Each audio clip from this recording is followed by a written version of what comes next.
Hello दोस्तों, EFL learning के नए वीडियो में आपका बहुत बहुत स्वागत है। एवेन्यू सुपरमार्ट या डीमार्ट शेयर जो है उसके बारे में हम बात करेंगे। दोस्तों ये ऑलरेडी जब से इसका आईपीओ आया है तो उसके बाद से ही इसने 10 टाइम रिटर्न दे चुका है। जी हाँ, 10 टाइम इसने रिटर्न दे दिया है। आज हम लेटेस्ट अपडेट्स के बारे में बात करेंगे, क्या चल रहा है कंपनी में, लेटेस्ट क्या चल रहा है, वैल्यूएशन के बारे में बताएंगे कि क्या अगर आप बाई करते हैं तो आपको कितना पैसा देना पड़ता है एक्स्ट्रा, वो हम समझेंगे दोस्तों।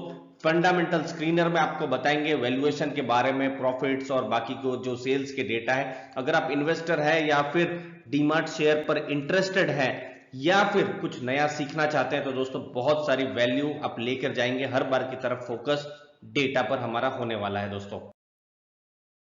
अब दोस्तों यहां पर समझना है, अगर आप लॉन्ग टर्म का व्यू लेते हैं तो अब देखिए रेवेन्यू जो है 3 महीने में, ये जनवरी फरवरी मार्च में 18% इंक्रीज हुआ है। किसके साथ हम कंपेयर कर रहे हैं? पिछले साल के जनवरी फरवरी मार्च के साथ, ठीक है।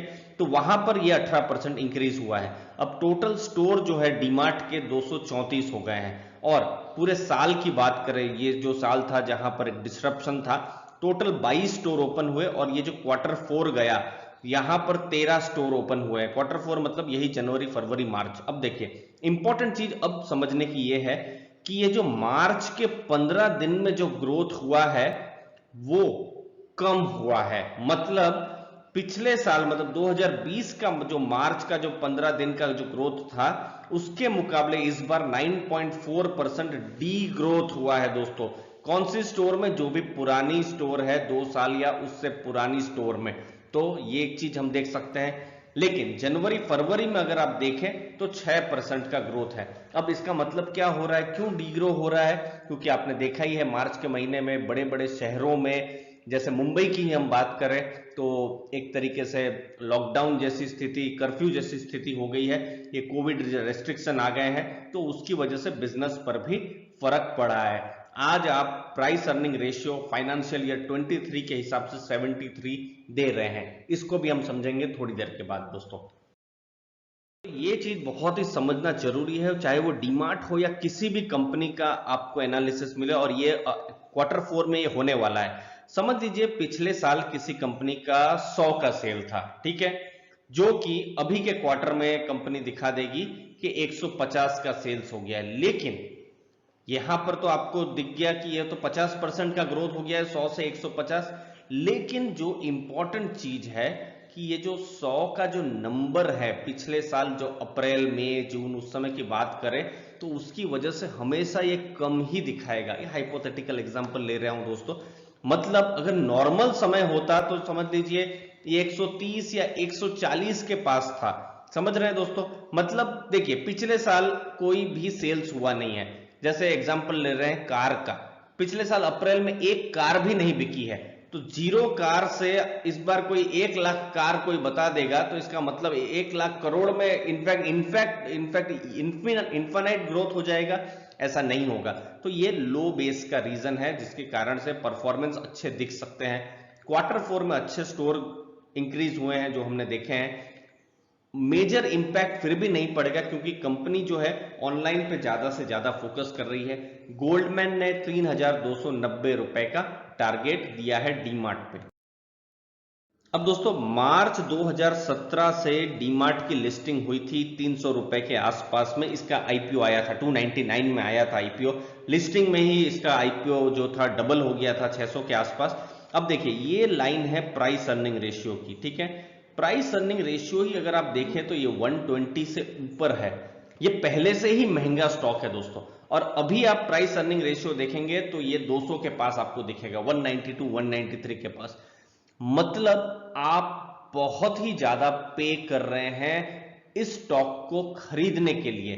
यहां हम एक चीज मान सकते हैं कि एफएमसीजी कंपनियां चाहे कोई भी हो, नेस्ले हो या एचयूएल हो, वहां पर भी इतने प्रीमियम वैल्यूएशन है। लेकिन इतना हाई वैल्यूएशन देना मुझे बहुत समझ में नहीं आता। हाँ, एक रीजन हो सकता है इतना हाई पी रेशियो का, क्योंकि जो अर्निंग है थोड़ी सी दबी हुई है, थोड़ी कम हो गई है, जिसकी वजह से जो डिनोमिनेटर, जो नीचे का पार्ट है वो कम हो गया है, तो प्राइस अर्निंग ज्यादा दिखा सकता है। लेकिन फिर भी आप एवरेज में भी देखें 120 का पीई बहुत ही ज्यादा है। और फाइनेंशियल ईयर 23 के हिसाब से हम देख पा रहे हैं 73 का पीई जो कि बहुत ही ज्यादा एक्सपेंसिव कहा जाएगा। और थोड़ा चीजों को समझते हैं दोस्तों। देखिए, मार्केट कैप 1,84,000 करोड़ की है और डीमार्ट की 234 स्टोर ही है। इसको आपको समझना है दोस्तों। 193 का प्राइस टू अर्निंग है। यहां पर कंपनी 1 रुपया कमा रही है तो आप उसके लिए 193 रुपीज पे कर रहे हैं। बहुत ही सिंपल शब्दों में पी रेशियो को समझने की कोशिश कर रहे हैं। बुक वैल्यू कंपनी की 175 है। मतलब कंपनी अगर सब हाइपोथेटिकली सब खत्म हो जाए तो एक शेयर की कीमत बनती है 175 रुपए। तो जो प्राइस टू बुक है इसको इसके साथ डिवाइड कर दीजिए 2847 जो कि प्राइस है। तो प्राइस टू बुक 16.3 जो कि मुझे बहुत ही महंगी लगती है दोस्तों। ये बहुत ही महंगा है। हाई अगर प्राइस देखें 3330 का है, 1900 का लो है दोस्तों। नो डाउट डीमार्ट अच्छा बिजनेस है, अच्छा ग्रोइंग बिजनेस है, भविष्य में भी ग्रो करेगा। इनके प्रोमोटर की बहुत रिस्पेक्ट है, नाम है। आप यहां पर देख भी सकते हैं इन्होंने ग्रो भी किया है। इनफैक्ट मैं आपको यहां पर कुछ पॉजिटिव भी बता देता हूं। 5 साल का जो सेल्स ग्रोथ हुआ है डीमार्ट का वो 31% हुआ है 5 साल का। और 5 साल का प्रॉफिट ग्रोथ भी अगर आप देखेंगे डीमार्ट का तो 44% है। मतलब ऐसा नहीं है कि इसके प्राइस बढ़े हैं, मतलब कंपनी ने सेल्स भी किया है, ग्रोथ भी किया है, लेकिन वैल्यूएशन मुझे थोड़ा महंगा लगता है। और इसके अलावा दूसरी चीज है, अब चूंकि जो ग्राहक है, आप हैं, हम हैं, अब थोड़ा सा प्रेफरेंस ऑनलाइन की तरफ जा रहा है। तो ऑनलाइन में जैसे बिग बास्केट हो गया, ग्रोफर्स हो गया, इनफैक्ट बिग बास्केट को टाटा ने भी अभी एक्वायर कर ही रहे हैं, वो जो ट्रांजैक्शन है वो चल ही रहा है अभी। तो और ज्यादा कंपटीशन आएगा।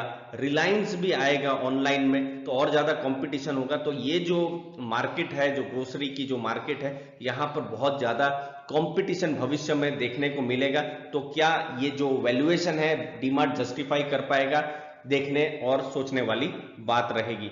बाकी और पॉजिटिव है, ऑलमोस्ट डेट फ्री कंपनी है। अर्निंग बिफोर इंटरेस्ट टैक्स जो है पॉजिटिव है, आप देख सकते हैं यहां पर एबिट जो है पॉजिटिव है।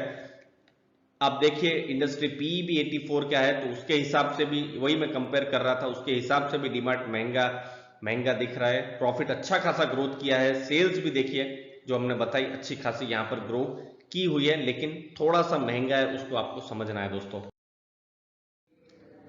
लास्ट में ये डेटा मनी कंट्रोल से हमने लिया हुआ है। देखिए आईपीओ में 640 में खुला था और आईपीओ तो 299 रुपीज में आया था। और आईपीओ के बाद आप देखेंगे 4 साल हुए हैं दोस्तों। जी हाँ, मार्च 2017 और अभी अप्रैल 2021 चल रहा है। आप यहां पर देख सकते हैं 4 साल में इसका जो रिटर्न है, जो कंपनी ने, जो डीमार्ट है उसने ऑलमोस्ट 5 टाइम्स का रिटर्न दिया है। 5 टाइम्स की हम बात कर रहे हैं दोस्तों। 600 रुपए से लगभग 3000 रुपए के आसपास इसका स्टॉक प्राइस हो गया है, रिटर्न दिया हुआ है। लेकिन जो हमने जो बाकी के जो वैल्यूएशन के पैरामीटर बताए, वो एक चीज है जिसको इन्वेस्टर्स को जरूर कंसीडर करना चाहिए। नो डाउट ग्रोइंग बिजनेस है डीमार्ट का। आप भी अपने व्यू बताइए, आपको क्या लगता है डीमार्ट के स्टॉक में। वीडियो अच्छा लगा तो जरूर लाइक शेयर सब्सक्राइब कीजिए दोस्तों। आपने अपना समय दिया उसके लिए बहुत बहुत धन्यवाद।